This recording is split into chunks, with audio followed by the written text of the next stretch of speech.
पाकिस्तान और अफगानिस्तान के दरमियान होने वाले मुज़ाकरात का तीसरा दौर नाकाम हो गया है। हमेशा की तरह इस बार भी अफगान तालिबान हुकाम के गैर लचकदार रवैये के बाइस हमसाया ममालिक के दरमियान देर पा अमन की तमाम कोशिशें कामयाब नहीं हो सकी। वज़ीर दिफा ख्वाजा आसिफ के मुताबिक मुज़ाकरात के अगले मरहले का भी कोई इम्कान नहीं है। ताहम आज ईरान ने पाक अफगान कशीदगी कम करने में मदद की पेशकश की है। दूसरी तरफ पाकिस्तान की जानिब से वाज़े कर दिया गया है कि अगर अफगान सरजमीन से पाकिस्तान के खिलाफ किसी किस्म की कार्रवाई होती है तो इसका मौसर और सख्त जवाब दिया जाएगा।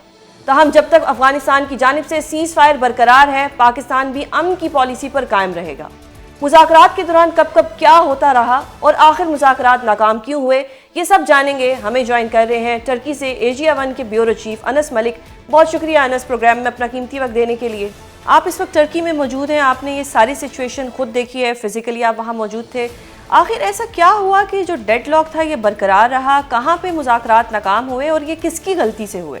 बहुत बहुत शुक्रिया Susan for having me on the show. देखें, जो जहाँ तक मुज़ाकरात की बात है, वो तो एक सिंगल पॉइंट एजेंडे की वजह से खराब हुए और वो तालिबान की हट धर्मी थी। वो मानने को तैयार नहीं थे। पाकिस्तान की जानिब से एक जॉइंट काउंटर टेररिज्म मैकेनिज्म जो है वो प्रपोज किया गया था, जो कि एक बहुत कॉम्प्रिहेंसिव प्लान था। वो कॉम्प्रिहेंसिव प्लान इसलिए था कि अगर मैं आपको उसकी डिटेल्स बता दूं, उसमें ये था कि जी रोजाना की बुनियाद के ऊपर जो ऑपरेशंस किए जाएंगे उसकी डिटेल्स शेयर किए जाए, वॉच लिस्ट होनी चाहिए, केस नंबर्स होने चाहिए, फोटोज होने चाहिए, एक हॉटलाइन का कयाम आना होना चाहिए, रिप्ले ऑप्शन सीसीटीवी स्टैब्लिश होनी चाहिए, सर्वेलेंस कैमरेज होने चाहिए। इसी तरह एक लीगल डेस्क होनी चाहिए अक़वाम मुत्तहिदा की जो रेफ्यूजीज हैं उनके लिए, और साथ में जो ग्रीन लेन्स जो थी RFID के साथ, ताकि जो तिजारत है उसका अमल ना रुक सके। उसके लिए एक बड़ा कॉम्प्रिहेंसिव प्लान पाकिस्तान की जानिब से दिया गया, वेरीफाइबल मैकेनिज्म।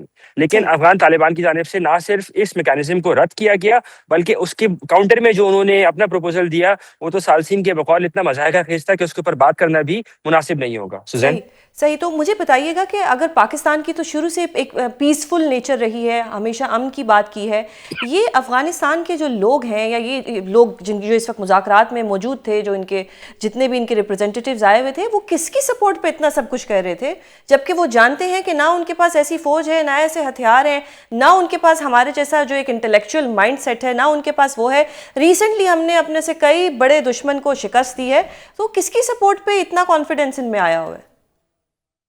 देखिए, वो एक इल्यूजन में थे और वो उनका इल्यूजन उनकी हिस्ट्री की बुनियाद पे रहा है, और वो इस बात को समझने से बालातर हैं कि अब वो अपने नेबर के साथ जो है वो दुश्मनी मोलने पे और या दुश्मनी लेने के लिए कोशा है। और यही वजह है कि तालिबान जिस गुमान में थे, वो गुमान बार बार सालसीन की जानिब से उनका ख़त्म करने की कोशिश की गई, ये इंप्रेशन ख़त्म करने की कोशिश की गई कि आप एक कोई बड़ी फोर्स हैं, कि आप कोई मिलिशिया हैं। और पाकिस्तान जो जो जो सालसीन थी उनकी जानिब से बारहा यही बात कही गई कि ये मामला खुश असलूबी से हल हो जाए। और सालसीन यहाँ तक के कि जब ओपनिंग सेशन था तो एक सालिस की जानिब से यहाँ तक भी बात की गई कि तालिबान को वो खुद जो है वो सालिस मुल्क खुद सरहद पार दहशतगर्दी का शिकार रहा है।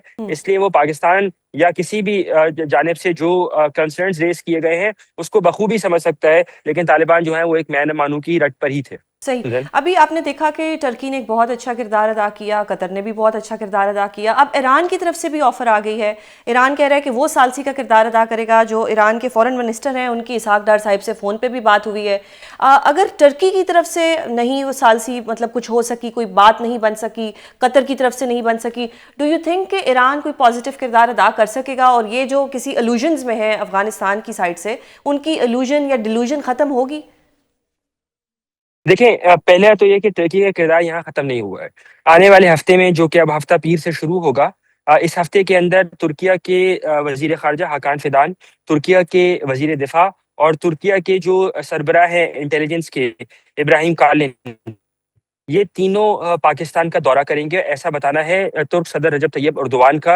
उन्होंने तुर्किया की जो सरकारी न्यूज़ एजेंसी है अनादोलू, उससे बात की है और उनका ये कहना है कि अफगानिस्तान के मामले के ऊपर ही वो ये तीनों जो कलीदी रहनुमा हैं, जो इंपॉर्टेंट लीडर्स हैं, वो पाकिस्तान का दौरा करेंगे और कोशिश करेंगे कि किसी न किसी तरह ये मुज़ाकराती अमल रिवाइव हो सके, पहली सही। बात। दूसरा ये कि आपने आपने जो तेहरान की बात की, सैयद अब्बास अरागची की, हमें ये नहीं भूलना चाहिए कि तेहरान ही वो वाहिद जगह थी जहाँ पे NRF जो रेजिस्टेंस थी, अहमद मसूद उनके अहमद शाह मसूद के बेटे फर्जंद जो अहमद मसूद हैं, उनकी अफ़गान वज़ीर ख़ारिजा, अफ़गान तालिबान के वज़ीर ख़ारिजा से 2023 के मार्च में मुलाकात हुई। तो तेहरान चाहता है कि वो एक लेवरेज अपने एक्सरसाइज़ करे, क्योंकि वो पूरे इस प्रोसेस से लेफ्ट आउट था।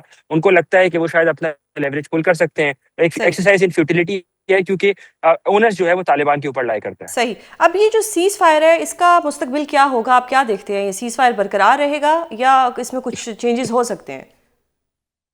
देखें, अगेन इस बात की भी जो ज़िम्मेदारी है वो सिर्फ़ और सिर्फ़ अफ़गान तालिबान पर बनती है कि अगर वो चाहते हैं कि सीज़ फायर बरकरार रहे, तो उनको तहरीक तालिबान और दीगर दहशत ग गर्द गिरोह जो अफ़गान सरज़मीन इस्तेमाल कर रहे हैं, उनको लगाम देनी होगी। अगर तो वहाँ से अफ़गानिस्तान की जानिब से दरअंदाज़ी और सरहद दहशतगर्दी का सिलसिला जारी रहेगा, तो सही। फिर सीज़ फायर की को कंटिन्यू करने का पाकिस्तान के पास कोई जवाज़ नहीं है, क्योंकि इंटरनली भी पाकिस्तान के ऊपर काफ़ी ज़्यादा प्रेशर है। क्योंकि हमने देखा है कि बारहा आए दिन पाकिस्तान में दहशतगर्दाना हमले होते हैं, जिसमें मासूम शहरियों और जो जो हमारे बहादुर सपूत हैं, वो अपनी जो है वो जान का नज़राना पेश करते हैं। जिसकी वजह से ये जो सीज़ फायर का जो कंप्लीट ओनस है, वो सिर्फ़ और सिर्फ़ ज़िम्मेदारी सीज़ फायर को चलाने की, वो सिर्फ़ और सिर्फ़ अफ़गान तालिबान पर लाई सही। करती है। तो ज़र ये कुछ भी इस वक़्त पीस नहीं चाह रहे, ये अपने पाँव पे खुद ही कुल्हाड़ी मार रहे हैं।